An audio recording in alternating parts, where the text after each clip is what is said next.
capable, snappy. I would of course go with like amazing, exceptional, but that would be biased.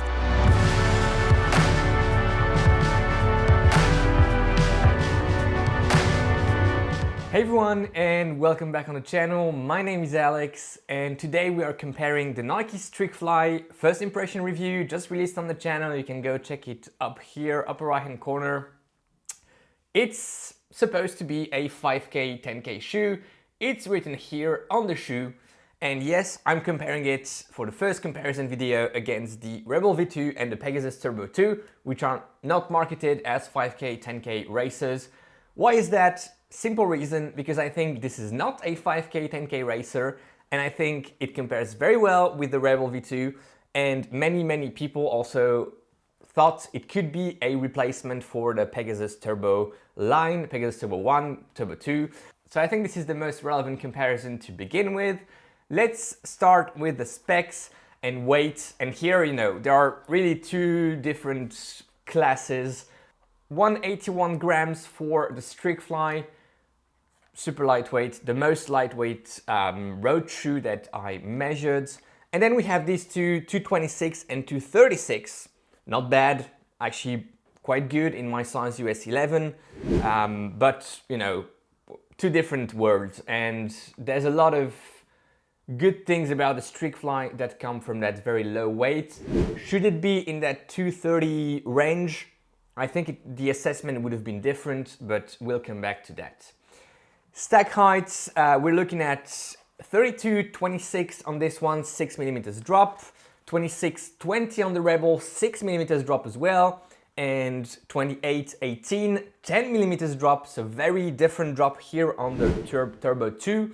And also, a forefoot much closer to the ground on the Turbo, a bit less so on the Rebel, and more material on the foot on the Streakfly. Width of the platform, the three shoes are really comparable.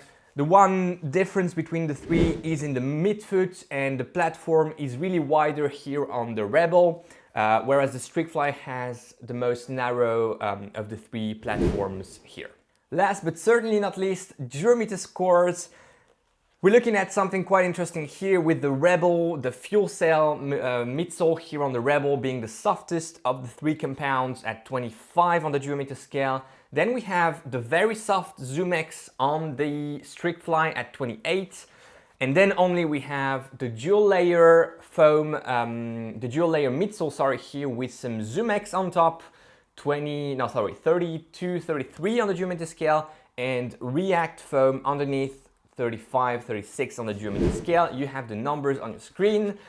Outsoles, the softest is also on the Rebel, and then we have the Streakfly, low 50s, low 60s, and then we only have the Turbo 2 outsole coming at 65, somewhere there on the Durometer scale. Very interesting, and the ride is affected by that, of course. I think the numbers match quite well the subjective feelings with these shoes and how soft the midsoles actually feel when running in them. Let's go to the section where I describe each shoe with one word or one set of words at a time. Let's begin with the Peg Turbo 2. This is one of my all-time favorite shoes, so it's quite tricky to give it just one word.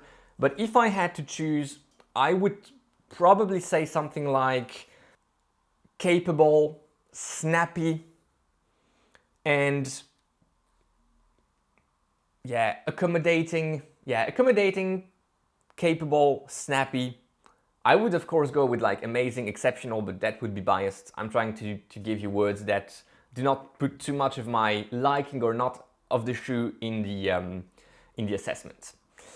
Then we have the Rebel, which I would describe as plush, soft, and plush and soft are the two words I have. I think, trying to be as objective as possible, it's also a versatile shoe. People like it for everything from easy plus to tempo, even intervals. Some of you were using it for that in the shoe rotation series, I remember. So, versatile I think is a good word for it. However, welcome back to the versatility. I think It's not as versatile as the two others, but yeah, let's go with versatile. I think it deserves it. One other word I would like to use here is low durability. Should it be for the outsole, the midsole, even the upper, with some people having some tearing here, and I think mine could almost have that as well. The upper just getting cut here. I know some people had that. So low durability, I think also is one word here. Now let's describe the Streakfly. It's lightweight, I mean, or we can call it invisible or imperceptible, because when you're running in it, you just forget that you have them on your feet. It's agile, and I would also say it is restricted in some way. Like I said in my first impression review, I would love this shoe to have just one extra gear, and that sort of limitation, restriction is a bit frustrating. So I don't want to use frustrating because that would be too subjective, but something like, restricted, I wish it had one more gear. And I wish it was a racing shoe, in fact, which I think it is not, at least for me and my usage. All right, let's move to the points section of the video where we give points to each shoe for the different categories. Let's begin with the upper, and here on the upper I would go with the Streakfly. 2 points for the Streakfly and 1 point for the Peg Turbo. The upper on the Rebel is too unstructured, and I know some people had some issues with the sizing of it.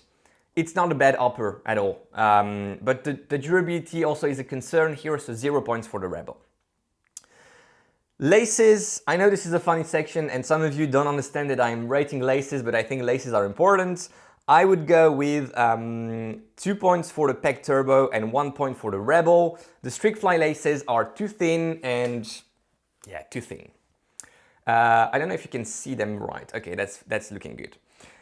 Tongue, I would give 2 points to the Streakfly. I love the tongue of the Streakfly. And then I would probably give 1 point to the Peg Turbo. Yeah, 1 point to the Peg Turbo here. Then we have midsole, and here I cannot help but just give it to the Peg Turbo. 2 points. I love the dual layer midsole of the Turbo. And then 1 point for the Streakfly. The ZoomX is just working a bit better for me compared to the Rebel. Although, to be honest, and ride is coming next, but the two shoes have such a similar ride. The differences are not that huge between the two. That's just what I'm gonna say here, at least for my foot strike, my gait cycle. Ride of the shoe, I would pick again the Turbo, 2 points. Then I would go for the Streakfly and then the Rebel. But again, the ride of the two shoes here, Rebel and Streakfly, are very close. Outsole, I would give 2 points to the Streakfly. Really like the outsole, the grip. I think the durability will be quite good. 1 point to the Peg Turbo and 0 points to the Rebel. And then, yeah, durability, I think Peg Turbo wins hands down, not only because of how the midsole can, work long term. And I'm sorry, this shoe is not available anymore, but if you had it, I think it makes a good comparison point for you. And then durability, 1 point for the Streakfly, 0 for the Rebel. Stability, 2 points for the Peg Turbo, no doubts here. And then it's a draw, not giving points. Streakfly and Rebel aren't very stable, and I don't want to give points to shoes that aren't very stable.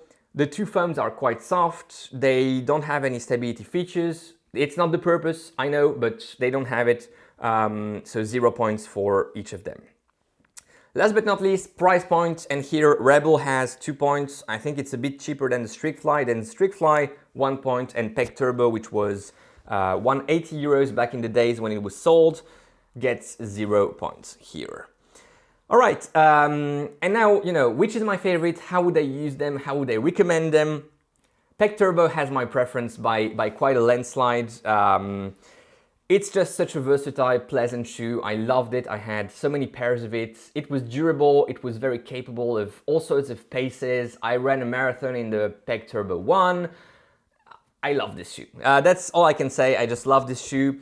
and it could work for a very, very wide range of paces, from recovery up to intervals. So, you know, it was a great shoe. These two are good shoes. I'm not a huge fan of the Rebel, as you know. If you don't know it, you can go check my first trends video featuring the Rebel, when I'm explaining why I'm not a huge fan of it. If I had to choose between the two, I would go with the Streakfly for the weight, but also because I think it's a bit more capable and a bit more pleasant at very, very slow paces and at very, very high paces. Alright guys, I hope you enjoyed this comparison video. I didn't cover everything, so if you have some questions, go in the comments and let me know. Any question you may have about these shoes, I'm happy to answer them. Subscribe to the channel if you want to see more comparisons featuring the Nike Streakfly, and like the video if you can, if you remember to do so. It's just right below. You can click on the like button. It really helps the video and the channel. Thank you very much for doing that. Enjoy your run today, enjoy your ride, go beyond your limits, and most importantly, take care. I'll see you in the next one. Bye-bye.